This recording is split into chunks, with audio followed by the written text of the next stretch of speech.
Hare Krishna. Welcome to the Śrī Bhakti-rasāmṛta-sindhu class. We will start with Mangalacharan. I will share the screen.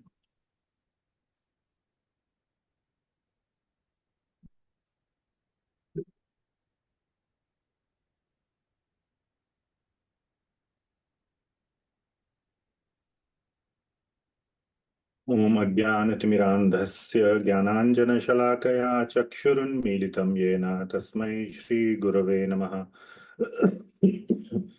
Shri Chaitanya-manobhishtam Sthapitam Yena Bhutale Swayam Rupa Kada Mahyam Dadati Swapadantikam Vandeham Shri Guru Shri Yuta-padakamalam Shri Gurun Vaishnavanscha Shri Rupam Sagrajatam Sahagana Raghunathanvitam Tam Sajivam Sadvaitam Savadhutam Parijana Sahitam Krishna Chaitanya Devam Shri Radha Krishna Padan Sahagana Lalita Shri Vishakhanvitamscha Namam Vishnu Padaya Krishna Presthaya Bhutale Srimati Bhakti Vedanta Swami Niti Namine Namaste Saraswati Devi Gauravani Pracharine Nirvishesha Shunyavadi Paschatya Desha Tharine He Krishna Karuna Sindhu Dinabandho Jagatpate Gopesha Gopika Kanta Radha Kanta Namostute Tapta Kanchana Gaurangi Radhe Vrindavaneshwari Vrishabhanu Sudhe Devi Pranamami Hari Priye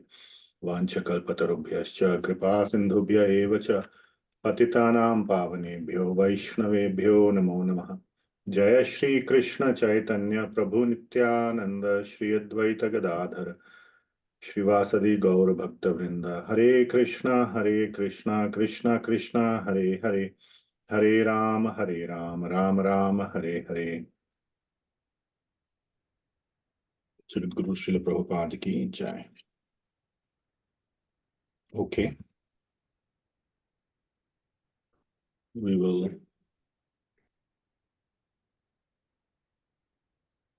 go into the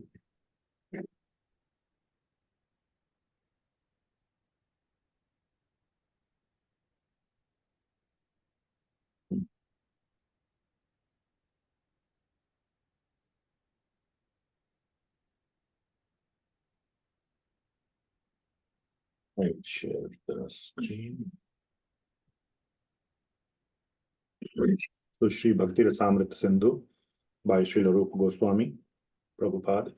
English summary study by His Divine Grace, Abhay Charanarvind Bhaktivedanta Swami Srila Prabhupada ki jai. It's called Nectar of Devotion. I will recite this in interest of time today. Tomorrow we can recite and lead follow. Krishna Kirtana Gana Nartana Parao Premamritambo Nidhi Dhira Dhira Jana Priyo Priyakaro Nirmatsaro Pujito Shri Chaitanya Kripa Bharo Bhuvi Bhuvo Bharavahantarako Vande Rupa Sanatano Raghujugo Shri Jiva Gopalako Nana Shastra Vicharane Kanipuna Saddharma Sanstapako Lokanam Hitakarino Tribhuvane Manyo Sharanyakaro Radha Krishna Aravinda Bhajana Nandena Mattaliko Vande Rupa Sanatana Raghujugo Shri Jiva Gopalako. Okay. So now we will start. We are starting a very kind of a brand new section today, which is Bhava Bhakti. So I will share the screen again.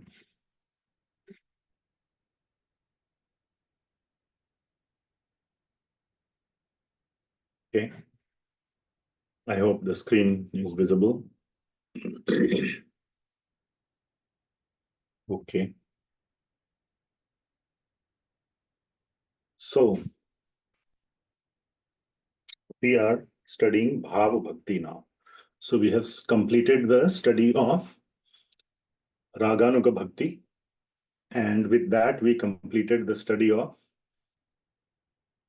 Sadhana Bhakti. So, that is what has happened so far.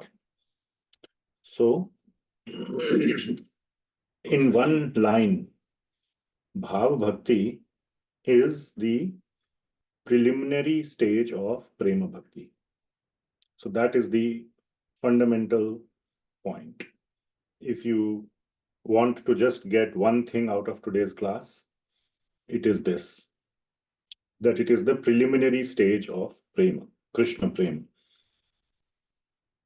So let us go into more details. There's a lot more, so that's not just it. And it is chapter 17 of Nectar of Devotion, which is titled by Srila Prabhupada as Ecstatic Love or Bhava Bhakti.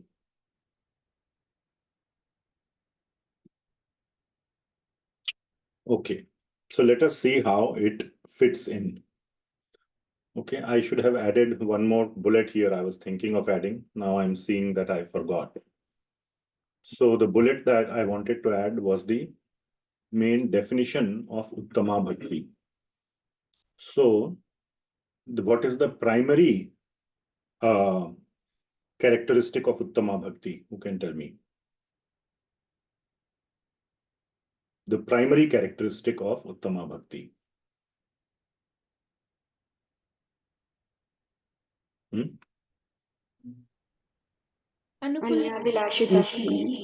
Anukulyana Krishnanushilanam. Very good.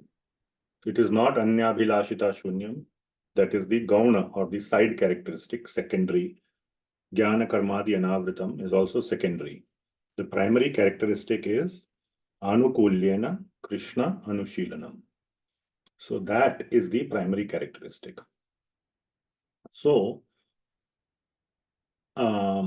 favorable, anukulyena means favorable, Krishna anushilanam.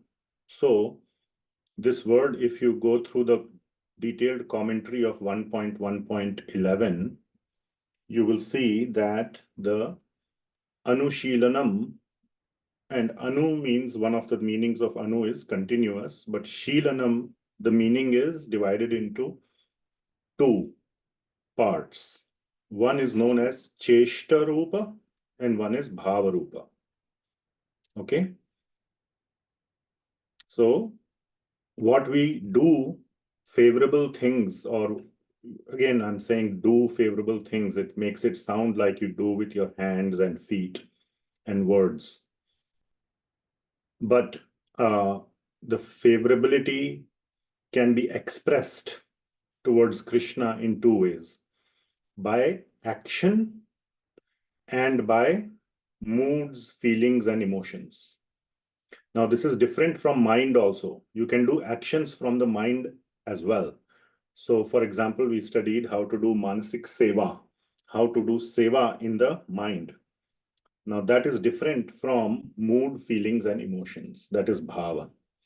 So, this way of uttama bhakti can be divided into two categories, Cesta rupa and bhava rupa bhakti. Okay. So, sadhan bhakti.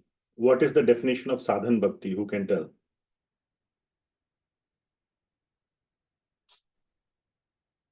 There are two components in the definition, core definition of sadhan bhakti.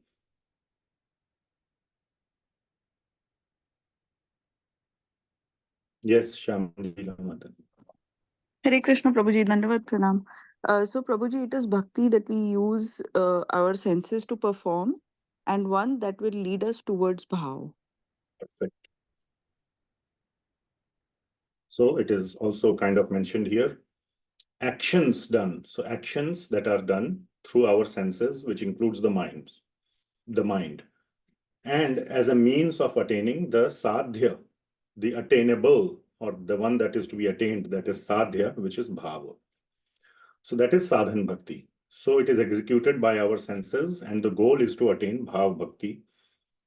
And that we studied in the previous long chapter called sadhan bhakti is done by two methods, Vaidhi sadhan bhakti and Raganuga sadhan bhakti. Okay. And then, so these are the actions that are done. Okay, because they are performed by the senses, as she said, or as Rupa Goswami says, performed by the senses. So there are actions, but the purpose is that it is a means, it is a sadhan, it is the means of attaining bhava. That's how why you are doing the actions. But actions can also be done after attainment of bhava bhakti or even prema bhakti. Actions just don't mean feelings and emotions. There is a lot of action. Do the gopis do actions for Krishna? Yes, they do hundreds of actions for Krishna. It doesn't mean they are at sadhan stage. They are obviously at the highest level of prema bhakti stage. So there is something known as karya bhakti, karya rupa bhakti. I have removed the word rupa everywhere, sadhan rupa, karya rupa. But this is karya rupa bhakti, actions that are done after attainment of bhava. Okay, so, and this comprises of various anubhavas, and we will study those later. That's just a technical term. So, Cesta rupa bhakti, or bhakti that is performed by actions, it consists of actions, is of two types or in two categories. One that is performed before attainment of bhava, one that is performed after attainment of bhava. That before one is called sadhan bhakti, obviously, right? Because you are still at sadhan stage, you don't have the sadhya yet. So you are still at sadhan, so that is before bhava. And karya bhakti, which is called after attainment of bhava. So there is action involved. Okay, so let's remember that. So bhava bhakti does not just mean sitting on your, in the chair and just feeling the emotions. No. So all the gopis, all the devotees, even Srila Prabhupada is not at sadhan stage. He's at prema stage. He did so much action. So our acharyas, the nitya siddhas, the ragatmika bhaktas, they all do action. So I'm saying this because bhava bhakti, generally the meaning is bhava, which means bhakti consisting of moods, feelings, and emotions. So that is the essence. The bhava causes the actions to occur. So there is bhava and then you do action. So both are part of bhava bhakti section or chapter. So within bhava bhakti or within bhava, there are two types of bhava, sthai bhava and sanchari bhava. Sthai bhava is one's permanent or static, you can say the long term, you can say, mood, feeling, or emotion. So that's the long-term emotion, mood, or feeling, or bhava towards Krishna one may have. And prema also. So bhava is just the preliminary stage. Prema is the mature stage. But still there is a sthai bhava, the permanent mood or feeling. And then there are sanchari bhavas, moods or feelings that are transient. So one can say that, one loves Krishna, like the gopis love Krishna, but they also get angry at Krishna. So one can think love and anger are opposite to each other. So the sthai bhava is prema, or the love towards Krishna, but a transient feeling could be anger or some kind of a, joking or satire. So many sanchari bhavas are there. Therefore, it is plural here: moods, feelings, emotions. Sthai bhav is one, your permanent mood feeling. So that is singular. This is plural. And this will be so. The content of Bhava Bhakti chapter is what is there in the blue color. So a lot of activity will be discussed, the actions, and the feeling or mood will be discussed in this chapter. Okay. Seeing my notes, anything missed? Okay, let's go. So let us look at the definition of Bhava Bhakti. This is very important verse. Again, it's not mandatory to memorize, but it's nice to memorize. Okay. So this is the basic definition of Bhava Bhakti. Shuddha sattva visheshatma prema suryamshu samya bhag rucibhis citta masrnya kad asau bhava uchyate. So we will go line by line. There's a very long 4 or 5 page purport by Sri Gosvami on this verse. Very detailed and very hard to understand.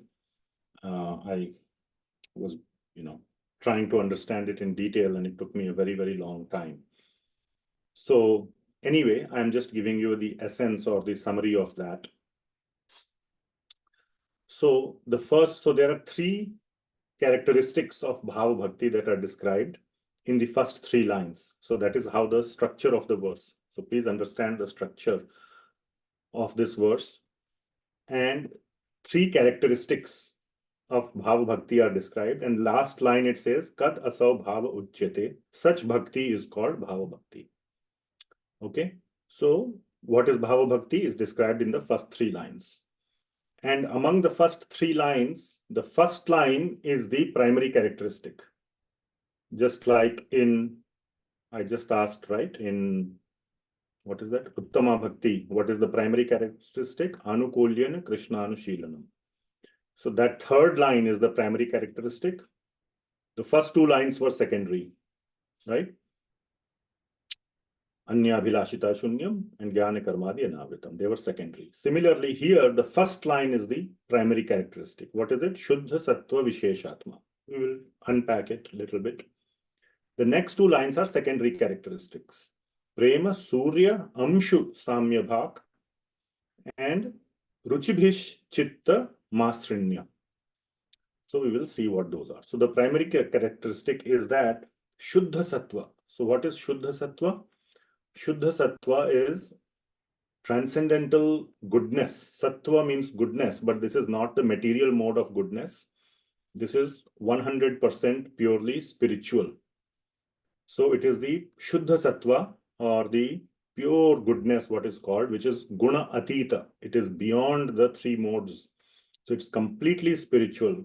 So this is spiritual goodness. It is also the Shuddha. I will explain it in little more detail, but one can understand it as the spiritual element at the most fundamental level, or the Sat potency, or which is known as the Sandhini Shakti. This is the Shuddha Sattva, is the Swarupa Shakti. I will unpack it.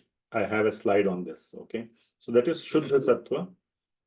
And visheshatma means that it is Vishesh, that is the defining characteristic. And that is its essential nature. So visheshatma is basically saying that this is the primary characteristic. It's the defining characteristic, that one is situated in Shuddha Sattva. If one is situated in that, Bhakta is situated in pure goodness. He has transcended the material modes. Then the next line is Prema Suryamshu Samya Bhak. So Prema Surya Amsha. So Prema Bhakti is like the Surya, the sun, which is like the full sun, the intense heat of the sun, like at noon time. And Surya Amsha means a single ray of the sun, like the first ray of dawn when the sun is about to rise. So in the same way, Bhava Bhakti is like a tiny ray of the sun at dawn. So basically it is saying it's the preliminary stage of Prema Bhakti. What it means is that, like, when the dawn is there, let's say you are, shivering in the night, you went for camping and you did not take the appropriate gear with you. You thought it will be warm and it turned out to be cold, and you are shivering all night. And you are simply waiting for the sunrise to happen so that, you can feel warm. And waiting. And the moment you see on the horizon the first light of dawn, you feel happy. Now we are, the sun will rise and you will get the heat. So it is like this. It indicates that the sun is going to rise soon. So in the same way, when Bhava Bhakti appears, it indicates that Prema Bhakti will arise soon. Okay, it is the tiny sort of a indicator, amsha, Surya amsha. Samya Bhak means which is similar to. And so that is a secondary characteristic. Then the next secondary characteristic is rucibhis citta masrnya. So masrnya means that citta masrnya, it makes the heart soft. Masranya means very, very soft, very soft. So it makes the heart soft by evoking rucibhihi, various ruchis, various tastes or rasas in relation to Sri Krishna. So there is a lot of emotions that arise in the heart for Sri Krishna. And the arising of those emotions for Sri Krishna makes the heart very, very soft. Such bhakti is called Bhava Bhakti. Okay. So basically what we understand is that Bhava Bhakti is a very advanced stage of spiritual life where one has arisen or risen above the modes of material nature, and his heart has become very soft, has a lot of feelings or emotions for Sri Krishna, and it is the indicator that full Prema Bhakti will arise soon. Okay, questions? Any questions? Okay. So let us, what is there in the chat? Did Gopa Kumar start sadhana bhakti and rise to Bhava Bhakti and Prema Bhakti? Yes, that is my understanding. If so, was it when he got ready for Vaikuntha or much earlier? Now, that second question I do not know the answer to. So I will consult some senior devotees and get back on that. Okay. So then I have several notes from the, like there's a long commentary by Sri Gosvami. So I have made a lot of notes from those and from Srila Prabhupada's summary study, Nectar of Devotion. Those are the two sources. So I will share the notes that I have made. Okay. So this Bhava Bhakti is also known as Rati. Okay. And it roughly, it begins sort of at the stage, it's also known as Sneha or Prema Ankura. So Prema Ankura means, Ankur means seed of Prema. So it's the very, very beginning stage of Prema. And so that's what is written. Bhava is the stage preceding Prema, which means that once Bhava Bhakti arises, Prema Bhakti will sooner or later shortly arise. And Bhava is the softer or the less dense version of Prema. Prema is very, very intense and dense for Sri Krishna. And we will see later, like in Prema stage, one is very intensely desperate to please Krishna. So that desperation or that intensity to please Krishna is slightly less at the Bhava stage. Now, Bhava appears in a heart which is cleansed, almost cleansed. Some anarthas still remain and are finally gone at the Prema stage. So very, very few anarthas may remain, but primarily the heart is completely cleansed of all anarthas at the Bhava stage. So for Bhava to appear, okay? So please understand this carefully. For Bhava, actually I will explain this in just the next few slides. And this cleansing process occurs by constant absorption in Shravana Kirtan, etc. Now, this absorption in Shravana Kirtan could occur as a part or as a execution of Vaidhi Sadhan Bhakti or Raganuga Sadhan Bhakti. If you remember, after the discussion, we discussed the three important verses of Raganuga Bhakti, 294, 295, and 296. The 296th verse, which is one of the core verses that describes how to execute Raganuga Sadhan Bhakti, says that the activities of Vaidhi Bhakti are also applicable in Raganuga Bhakti. It is just that one does it out of, self-motivation or motivation of love for Krishna or for the lobha to attain the mood of a Ragatmika Bhakta. Whereas in Vaidhi Bhakti, one does it due to injunctions of the scripture, even though that can also be done in a very, very absorbed way. So either way, whether it is done through Vaidhi or through Raganuga, the heart gets cleansed by this constant absorption in the activities of bhakti, in the limbs of bhakti, especially the 5 primary limbs, any one or more. Eka anga, aneka anga, either way. So that leads to cleansing of the heart. But this cleansing of the heart is not the cause of appearance of bhava. So this is very important point that is stressed by our acharyas, that it is not a mechanical process, that the moment you cleanse your heart, Bhava Bhakti will appear. It is bound to appear. You cannot demand, okay, my heart is cleansed. Where is Bhava Bhakti? Come on, appear. No, Bhava Bhakti is completely, Bhakti Devi is completely independent. She cannot be forced to appear, but the cleansed heart is a cause for gaining it is a cause. It is not the cause for appearance of bhava, but it is the cause for gaining eligibility for the appearance of bhava. Which means that, in other words, it is a necessary but not sufficient condition, if you unfollow what I'm saying. So bhava will not appear in a heart which is unclean. And but even a clean heart you cannot guarantee it will appear on its Bhava Bhakti will appear on its own. So last one says that Bhava Bhakti appears only by the mercy of Sri Krishna or his devotee. So it appears Bhava Bhakti is completely independent and only dependent on Sri Krishna or his devotee, his pure devotees. Okay. Next slide. So now we will unpack this verse in little bit more detail. So this verse started with Shuddha sattva visheshatma. So what it means? So first of all, this is the primary characteristic. And visheshatma, like I said, is that what it means? It is the core or the best characteristic, the defining or distinguishing characteristic of Bhava Bhakti is the following.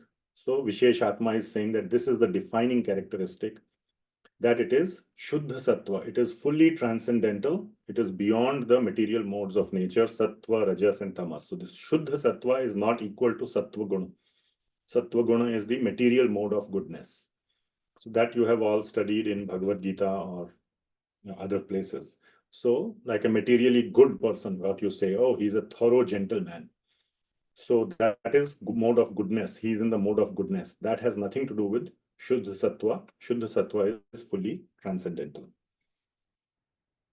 So this Bhakti, Bhava Bhakti is at the platform of Shuddha Sattva. Shuddha, now some technical things. This is a summary of few bullets, which took me a very long time to analyze and unpack and all that stuff.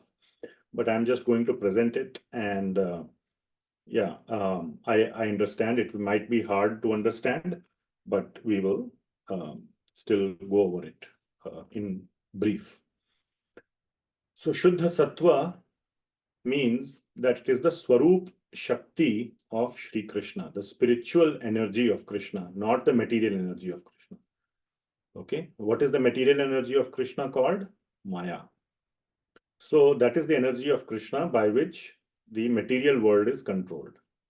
But the spiritual energy of Krishna is the Swarup Shakti of Krishna, and it comprises of 3 subcategories, which is Sandhini, Samvit, and Hladini. And these are in increasing order of significance or potency. So first is Sandhini, next higher is Samvit, and the highest is Hladini, which also correspond to Sat, Chit, and Ananda, which is roughly translated by Srila Prabhupada. Again, these are very deep words. Each word has a whole chapter on it in the Sandarbhas of Jiva Goswami. So in very brief, Srila Prabhupada translates it as eternity, knowledge, and bliss. So what it means, basically, I'll give you a small example. They are all sort of in increasing order, different levels of realization of the absolute truth. And we have discussed this also in Bhagavad Gita as well. But eternity means that it is made, this Shakti is the foundation of, it's the spiritual element, it's the spiritual fabric, which is Sat. Sat means eternal. Asat means temporary. So it is the the fundamental fabric of the spiritual, you can say, the element. Again, there are no English words, nice words to explain. Then the knowledge or the cognition of the absolute truth comes from the Chit Shakti, to be able to know more details, etc., about the absolute truth. And Ananda is when one actually experiences bliss in interacting with the Swarupa Shakti of the Lord. So in very rough terms, it is also corresponds to the Brahman, Paramatma, and Bhagavan realization. So another sort of example is that, let us say, whatever, you want to own a Tesla car, okay? So let's say you own the car, you just purchased it, you have it standing in your garage.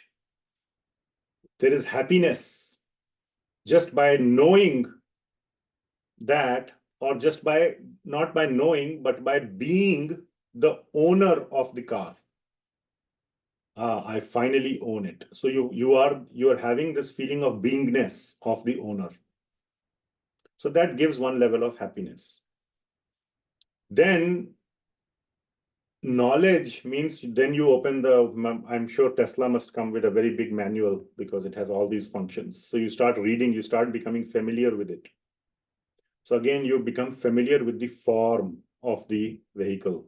This is how it drives, this button does this, that button, all those, you become familiar with all the minute level details of the form of the car. So that is knowledge, that's the cognition.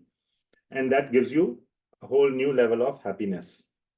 And finally, when you drive the car, that is when you get the highest level of happiness. So in that way, you can understand. So the happiness, that all these three are fully spiritual. And at the highest level, the Shuddha sattva visheshatma refers to the Hladini Shakti, which means the bliss that one gets at the bhava level is that bliss in interacting with Sri Krishna or his pure devotees. So that spiritual happiness that one gets is obtained at the bhava stage, or it begins to be obtained at the bhava stage. And the bhava stage is also a progression. So it's not like there's a beginning stage of bhava, there is an advanced stage of bhava, which we will cover in one of the future slides as we will go today. Okay, so that is the Hladini Shakti causes the most intense desire to please Krishna. So this is again a progressive stage, and in the bhava stage, there is this intense desire to please Krishna, and then that becomes more dense. This Hladini Shakti itself becomes more dense at the prema stage. So that is the meaning of Shuddha Sattva Visheshatma. So in one sentence, you can think of it like Shuddha Sattva Visheshatma means at the bhava stage, when one begins to know the spiritual, the sort of aspect, or is completely, the mind is absorbed in the spiritual aspect of Krishna, and a desire, an intense desire to please Krishna or to interact with Krishna begins to arise, then that is the characteristic of the Bhava Bhakti stage. Then the next one is prema suryamshu samya bhak. So this one is more straightforward. This is a secondary characteristic. Prema is compared to the sun, and bhava or prema bhakti, you can think, is compared to the sun. Bhava bhakti is compared to the first ray of dawn. So just as the sun will appear soon after the first light of dawn, prema bhakti will also appear soon after the appearance of bhava bhakti. And characteristics wise, the first ray of the sun has all the characteristics of the sunlight. There's no difference except that the sunlight is much more intense and dense. The noon, at noon time or whatever, the sunlight is very intense. But at dawn, it is not at all intense. So another way to describe it is that the bhava is like the first sprout from the seed. When the seed, the first sprout, little tail appears, that is bhava bhakti. And prema bhakti is the full creeper of prema. So the full-blown creeper versus the small tail that comes out from the seed. That is the difference between bhava and prema. And bhava will bring about the Lord's appearance in the devotee's heart. So at the stage of bhava, one may not get right at that moment, but one may get it momentarily or at an advanced stage. And later on, we will see, not today, but tomorrow, the example that is given of Narad Muni in his previous life. So you all know the story of Narad Muni in his previous life, how? So when he was wandering about in the forest, and he got darshan of Lord Vishnu in his heart. So that is the bhava stage, what is described. And finally, bhava will produce ananda in a devotee's heart. Again, not permanently, but maybe occasionally. So these symptoms may arise. That depends. Again, it's a spectrum. It's not a, like a discrete buckets. So as one advances more and more, one experiences this ananda more and more. Again, bhava appears only by the mercy of the Lord or his devotees. Okay, the third line is rucibhis citta masrnya. So, which means that it makes the heart soft. Citta masrnya. Masrnya means soft. Citta means heart. So it makes the heart soft. And it develops various desires in the heart, rucibhi.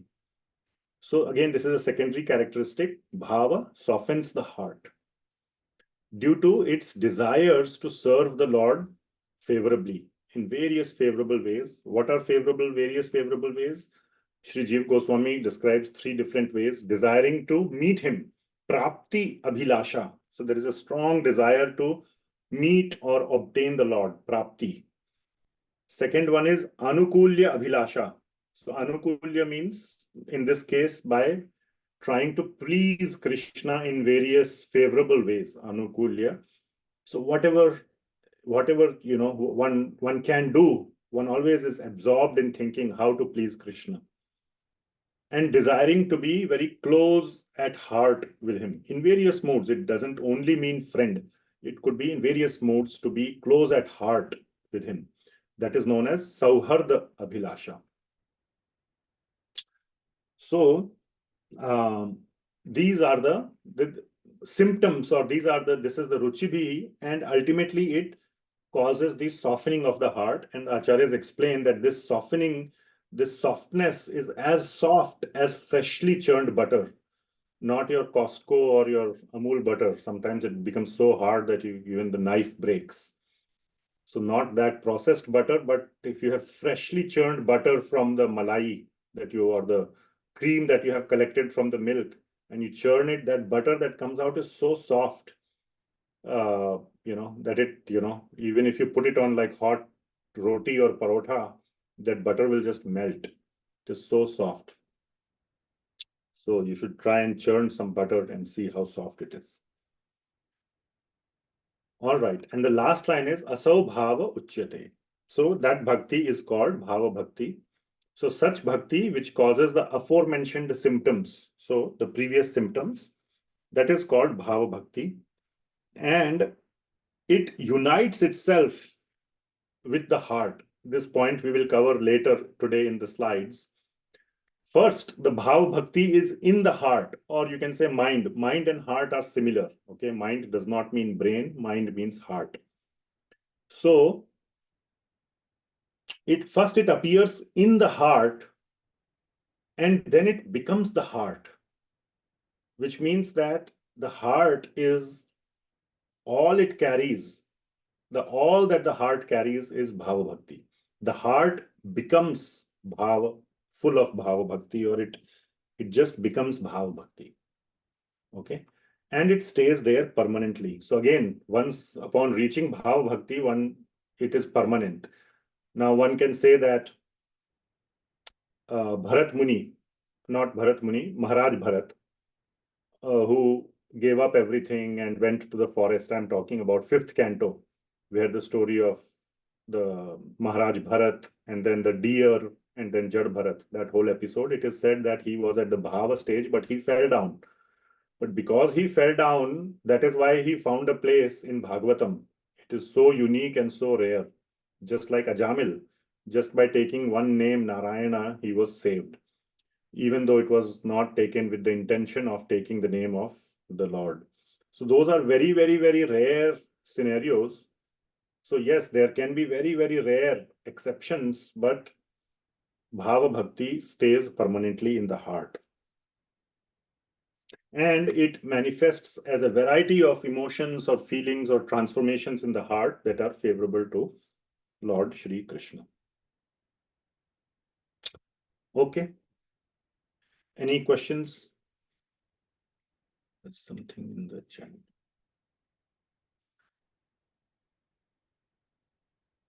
Yeah, so the question is, doesn't desiring to meet and be together and serve Krishna exist in the sadhan bhakti stage also? Yes, but there is a fine difference. So I hope you all got the question, that the desire is there, but what is the motivation for the desire? If it is as part of Vaidhi sadhan, then it is because the scripture says so. And if it is Raganuga sadhan bhakti, then it is that desire to follow in the footsteps of the Ragatmika that you have chosen as your role model. So that desire is, oh, he did that and he obtained bhava. So if I do what he is doing, I will also obtain bhava. So that lobha is there to obtain the bhava.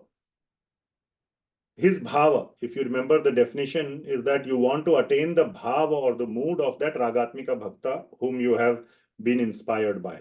So that lobha is there, and therefore you try to do things that they have done, or, in your sadhak deha, you are following your acharyas, in the siddha deha, you are following that Ragatmika Bhakta. So the motivation is different here. Now at the bhava stage, you are just doing it. Okay, it's not a means. You're not doing it out of a means to attain bhava, because you're already at the bhava stage. So there is a difference. And of course, there is difference in intensity also, because you are at the sadhan stage, which is a lower stage. Now, bhava is an advanced stage, so it's progressive, and therefore it's much stronger or more intense. So I hope that answers the question. Okay, so this was Sri Rupa Goswami's definition of Bhava Bhakti. Okay, so once again, what is Bhava Bhakti? Shuddha sattva visheshatma. That's first. Second, prema suryamshu samya bhag, that it is like a small ray of the sun. Then rucibhis citta masrnya, that it completely softens the heart due to its various rasas or various tastes or desires that are favorable to Krishna. So that is Bhava Bhakti. Now there is evidence from Tantra. So Tantra Shastras, these are the Nigamas, Agamas, and a very nice verse is there which says Premanas tu Prathamavastha. So more or less you can understand bhava itya abhidhiyate, satvika swalpa matra syur, atrashru pulakadayaha. So now from the Shastras, Śrī Rupa Gosvami is providing a verse. So, premanas tu prathama avastha, which means it is the preliminary. Pratham means the very first stage of prema. Okay, and if you remember in the discussion of Bhava Bhakti and Prema Bhakti in the beginning, there was a discussion as why is there should just be Prema Bhakti. After Sadhana Bhakti, you obtain Prema, and then we had a discussion, no, we should better, Rupa Goswami decided to divide it into two, Prema and Bhava. So Bhava is almost like Prema Bhakti, okay? So this Bhava Bhakti is basically the first stage of Prema, preliminary stage of Prema. Bhava iti atyabhidhiyate is called as Bhava Bhakti. And another aspect is explained, Sattvika. So there are some Sattvika Bhavas. I will explain that briefly. Or basically, these are the ecstatic expressions or some external symptoms, not faking. Okay, many people try to fake also. Now that's a problem. But genuinely, if they are there, these expressions of ecstasy or bhava, the point is swalpa matraha syur. They are in syur means they exist in swalpa matra, very minute quantity. Not only quantity, swalpa matra doesn't mean also quantity, but also time-wise. Frequency means very occasionally. Sometimes they appear in small quantity. For example, atra ashru. Ashru means tears in the eyes, or pulakadayaha, or like goosebumps or hair standing on end, etc., etc. So in the southern division, in the third wave, is the whole chapter is based on sattvika bhavas. So sattvika bhavas, there are so many sattvic bhavas, trembling, and all these tears and all those are described. And again, genuinely expressed, they happen genuinely in a bhava bhakta. Of course, today you will find all kinds of cheaters who can fake it, but that's not what we are talking about. So it's not about you judging others. Oh, you are crying, you are a bhava bhakta. You have to judge yourself. You know if you are faking or it's genuine, right? You know very well. So it is for your own evaluation or for your own expression, not for somebody else. Okay. Then there is another evidence from Padma Purana of Maharaj Ambarish. So I don't have the verse there, but again, the meaning is, or the translation is, continually about Maharaj Ambarish, that continually meditating on the lotus feet of the Lord, Ambarish Maharaj developed slight transformations of the heart and tears in his eyes. So this is the beginning stage of Bhava Bhakti, or you can say the preliminary stage of prema, which is bhava is appearing in his heart as evidenced by, or as shown by certain sattviki or sattvika bhavas, such as transformation of the heart and tears and so on. So these symptoms are occasional, not always. Okay, so that is the means of swalpa matra. Sometimes, and not all the symptoms. Now, many symptoms are described. So in the beginning stages, only some symptoms may occur, and that too some of the time. But in very advanced stages, now as the beginning stage progresses, you may get more symptoms and more number of times, but finally in the advanced stages, they disappear. The symptoms disappear and they stay within the mind. So very advanced devotees, you will not find them crying or this or that. Those things do happen, but they happen internally. They are able to control those expressions externally. So, you will not see them, or you will very rarely, first of all, in a beginning stage, these symptoms happen rarely, but they are seen externally. In advanced stages, they happen very frequently, but very rarely they are seen externally.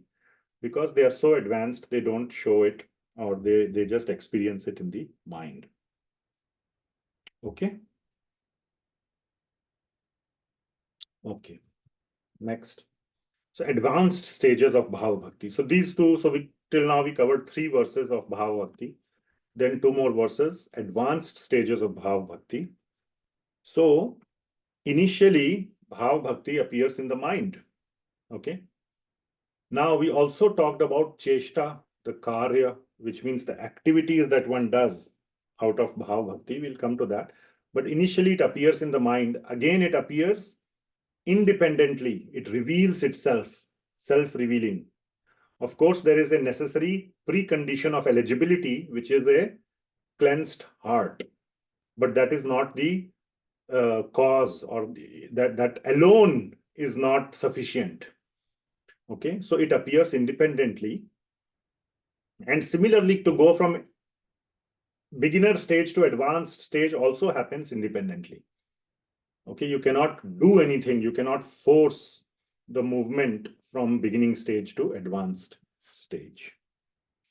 And at advanced stage, what happens? So now advanced stage is being described, that the mind is fully, completely absorbed in Sri Krishna and nothing else. And the devotee forgets everything other than Krishna. So it's just his mind is fully absorbed in Krishna, and all the emotions, activities, thoughts, everything are centered around Sri Krishna. And there are actions. So there are actions that one does. But these actions are all related to tasting Krishna's pastimes, forms, qualities, etc. So, and his devotees as well. So, at this point, it becomes the effect.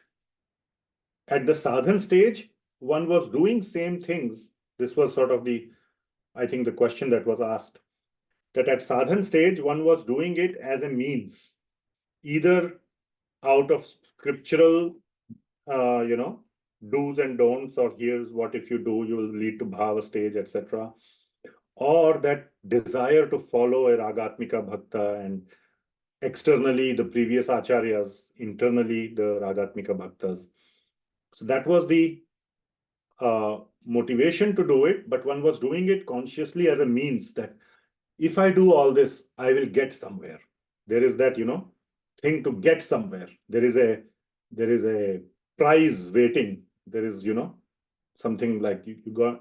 Now this, in this stage, in the bhava stage, is the sadhya. Now you have attained it. It's the sadhya. You have attained the goal. But still these activities continue, and as an effect of being in bhava stage. So these activities are both the means, the sadhana, as well as the sadhya. Okay, try to understand. So that's what was said in the very initial slide that we discussed, that the Cheshta Rupa Bhakti, if you see, Cheshta Rupa Bhakti is done at sadhan stage as well as at the bhava stage, after attainment of bhava. There, first one, it is called sadhan, second it is called karya. So one is still doing those actions, but at bhava stage. Okay. Any questions?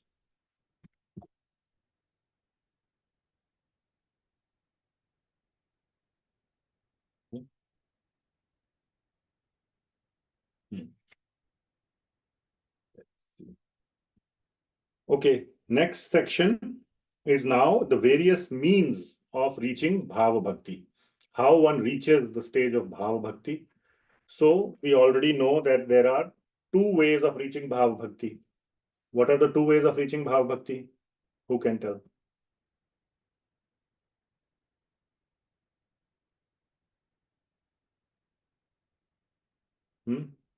Two paths of reaching Bhava Bhakti are? Come on. Getting the mercy of a pure devotee, or getting a mercy of Krishna. Oh, now you have told the third way. So I was going to say that there is a third way. So you are ahead. Lobha, extreme lobha. So that is the eligibility for Raganuga Bhakti. So the way, the two... By the Bhakti, Vaidhi sadhana bhakti and Raganuga sadhana bhakti. Perfect. That's a simple answer. It wasn't very complicated. Thank you, Balnitai Prabhu. Thank you so much.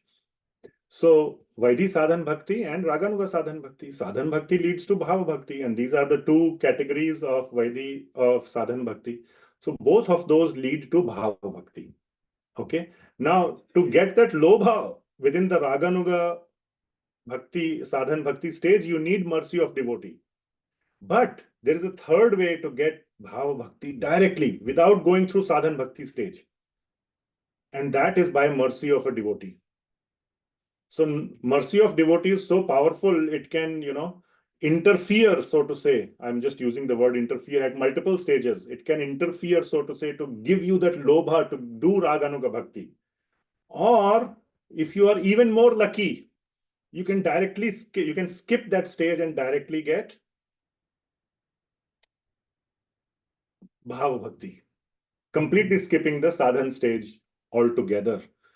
So I think that's what Krishna Prabhu mentioned. Well, I'm not sure he mentioned it because of reading it or whatever reason, but so those are the three ways basically of attaining Bhava Bhakti. One is simply by mercy, without even doing any sadhan bhakti stage, nothing, just by mercy of the Lord or his devotee, or by progressing through the sadhan bhakti stage, either through Vaidhi or which is known as Maryada Marg, Vaidhi Marg, or Raganuga Marg, the other name for which is, as given in Bhakti-rasāmṛta-sindhuḥ, Pushti Marg. So anyway, so this we will cover next time. We are close to ending. Any questions? Damodar Krishna Prabhu, you had raised your hand. Yes. Yes, Prabhuji, I actually have one question. So, Prabhuji, you were giving example of Tesla, right? In which, like, in order to understand what really means is the meaning of eternity, and like how do we know that? So, I was thinking when we have that Tesla example, in that case, we might be egoist as well. Oh, I have it. But in case of having a Krishna Bhakti or like Bhav, would there be any ego, like, oh wow, I have it, like that sort of accomplishment, or would there be humility? Like I was trying to understand how can we have a That analogies are limited. One should not extend there. Yeah, of course, there will be a lot of ahankar or pride or false ego in owning a Tesla or whatever big house or big whatever else title, upadhi, I'm president, I'm vice president, I'm CEO, all those things. But that was not the meaning of the analogy. So at the Bhava Bhakti stage, there's absolutely no ahankar that I am at this stage. One is simply full of gratitude that even though I am unqualified somehow or the other, I have. And one will never say that I am at the Bhava stage to begin with, that, oh, I am at the Bhava Bhakti stage. This is for us to understand the progression. One will always feel unqualified and will not even claim to himself that one is a Bhava at the Bhava stage. So having said that, the example of the Tesla and all, the part to consider there was the fact that what I was trying to explain is the Sandhini aspect of the Swarupa Shakti, which is basically to experience the bliss. The absolute first level is to be the owner of the car. So similarly, to even experience or anything at the Bhava Bhakti stage, one must be in the sort of the awareness of the Swarupa Shakti. So that is the first and the minimal or the level of experiencing the absolute truth, is to be in the awareness. Then one goes and knows more details about it. That is the Chit Shakti or the Samvit Shakti. So these are detailed topics, and I cannot say that I myself can explain them in great detail or with great clarity or depth. So, but there is absolutely no false ego there. Thank you so much, Prabhu. It is a little hard to understand, like how, even though person have that bhav, but he thinks that he doesn't have that bhav. So it's a little hard to like feel what will person feel at bhav stage at least. Yeah, thank you. So So what will person feel at bhava stage is being told here. Okay, so you would be doing these things, but you would never say I'm at bhava stage, and you would always try to do more and more and more. So one would, for example, have all his thoughts and actions centered around Krishna, but still one feels I'm not having that enough. So that would be the feeling. But so one constantly strives to do more in the same direction, but one is, thoughts are, and then in the next 18th chapter of Nectar of Devotion, in the 18th chapter of Nectar of Devotion, we will see some very specific things that are, or characteristics or symptoms of a Bhava Bhakta. So we will see what one does, and one can strive to get there, strive to do those things, and at deeper and deeper levels. So we will see that in the next couple of classes. So all these activities one does, and there is an intensity and a depth at which they can be done, which gets progressed as one progresses through the bhava and the prema stages. Thank you so much, Prabhuji. Okay, anything else? Okay, there is something in the chat. Yeah.